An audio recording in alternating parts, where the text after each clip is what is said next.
रात का समय था। पीपल गांव की नदी के किनारे बनी भोला की पुरानी चाय की दुकान पर एक टिमटिमाता हुआ लालटेन जल रहा था। दूर नदी का पानी अंधेरे में बह रहा था और हवा में अजीब सी नमी घुली हुई थी। दुकान पर गांव के दो आदमी तुलसीराम और हरिराम चाय का इंतजार करते हुए बैठे थे। अरे हरि, आज दोपहर तक कैसी आग बरस रही थी।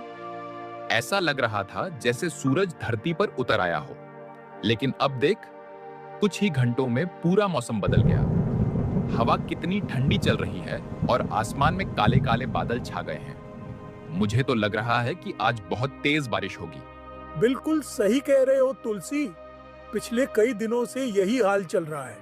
सुबह से दोपहर तक इतनी गर्मी पड़ती है कि आदमी घर से बाहर निकलने की हिम्मत नहीं करता, और शाम होते होते ऐसी बारिश शुरू हो जाती है कि लगता है सावन का महीना आ गया हो।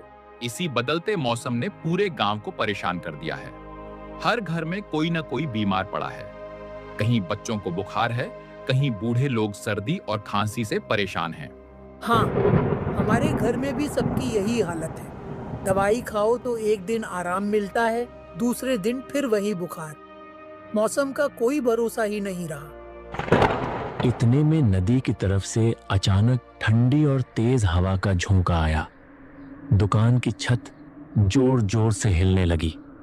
लालटेन की लौ कांप उठी। उसी समय कड़ाक आसमान में तेज बिजली चमकी और पूरा इलाका एक पल के लिए उजाले से भर गया। देखा हरि, मैंने पहले ही कहा था, यह मौसम कुछ ठीक नहीं लग रहा। लगता है अब मूसलाधार बारिश शुरू होने वाली है। चल जल्दी जल्दी चाय पीकर घर निकलते हैं। अगर देर हो गई तो पूरी रात यहीं फंस जाएंगे। अरे भोला, सुन रहे हो ना? जल्दी से 2 कप गर्मा गर्म चाय बना दो। बादल देखकर तो लग रहा है कि अब निकलना मुश्किल हो जाएगा। बस 2 मिनट रुक जाओ, अभी ऐसी अदरक वाली चाय बनाता हूँ कि सारी थकान उतर जाएगी। इतने में थक थक दुकान के पीछे से किसी के कदमों की आवाज सुनाई दी। तुलसीराम और हरिराम दोनों एक साथ मुड़कर देखने लगे। अंधेरे से धीरे धीरे एक आदमी दुकान की ओर आता दिखाई दिया। बिजली फिर से चमकी और उसके चेहरे पर रोशनी पड़ी।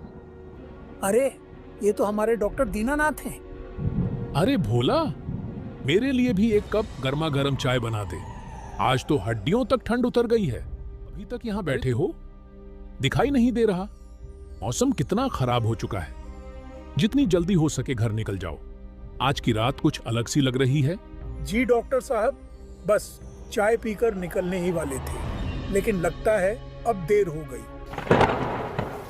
इतने में झमझम तेज बारिश शुरू हो गई। कुछ ही पलों में बारिश इतनी तेज हो गई कि सामने नदी भी ठीक से दिखाई नहीं दे रही थी। बारिश की बूंदें दुकान की टीन की छत पर जोर जोर से गिरने लगी। लो, शुरू हो गई बारिश। अब तो लगता है आज पूरी रात यही दुकान तुम्हारा घर बनने वाली है। इतनी तेज बारिश में कोई बाहर नहीं निकल सकता।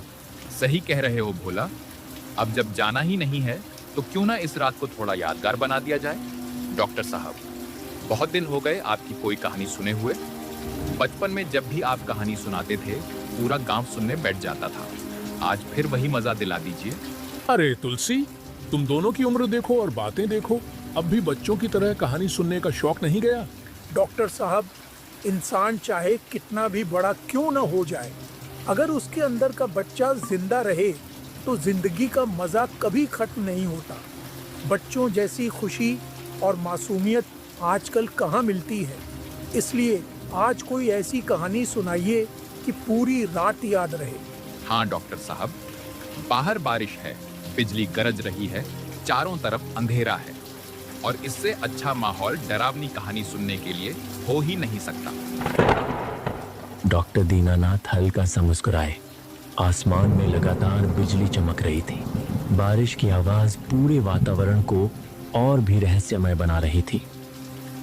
अगर तुम दोनों सच में कहानी सुनना चाहते हो तो आज मैं तुम्हें एक ऐसी घटना सुनाऊंगा जो कोई कल्पना नहीं बल्कि मेरी अपनी आंखों से देखी हुई सच्चाई है। और उस रात को याद करके आज भी मेरी रूह कांप उठती है।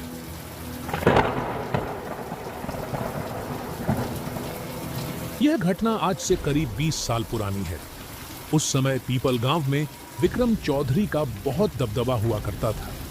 गांव का शायद ही कोई आदमी ऐसा होगा जो उसकी बात टालने की हिम्मत करता हो। उसके पास दौलत भी थी, जमीन भी थी और रसूख भी, लेकिन उसकी सबसे बड़ी कमजोरी था उसका इकलौता बेटा शंकर। शंकर बचपन से ही बिगड़ा हुआ था। गांव के बड़े बूढ़े उसे समझाते थे, लेकिन उस पर किसी की बात का कोई असर नहीं होता था। राह चलती लड़कियों को छेड़ना, उन्हें परेशान करना और अपनी ताकत के दम पर लोगों को डराना, यही उसकी रोज की आदत बन चुकी थी। डॉक्टर दीनानाथ हल्का सा मुस्कुराए।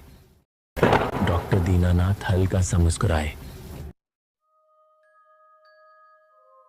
शाम का समय था। गांव के बाहर पुराने बरगद के पेड़ के नीचे शंकर और उसका सबसे करीबी दोस्त अरुण बैठे हुए बातें कर रहे थे। यार अरुण, जिंदगी बिल्कुल फीकी हो गई है। बहुत दिन हो गए किसी खूबसूरत लड़की से मिले हुए। अब तो मन बेचैन होने लगा है। कुछ ऐसा जुगाड़ लगा कि फिर से मजा आ जाए। शंकर, मैं तुझे पहले भी कई बार समझा चुका हूं। तेरी यही गंदी आदत एक दिन तुझे ऐसी मुसीबत में डालेगी कि चाह कर भी बाहर नहीं निकल पाएगा। हर लड़की खिलौना नहीं होती। किसी की इज्जत से खेलना अच्छी बात नहीं है। अरे छोड़ ना, तू हर बात में ज्ञान देने लगता है। तू भूल गया क्या मैं कौन हूं? मैं विक्रम चौधरी का इकलौता बेटा हूं। पूरे गांव में कोई मेरी तरफ आंख उठाकर भी नहीं देख सकता। अगर कोई छोटा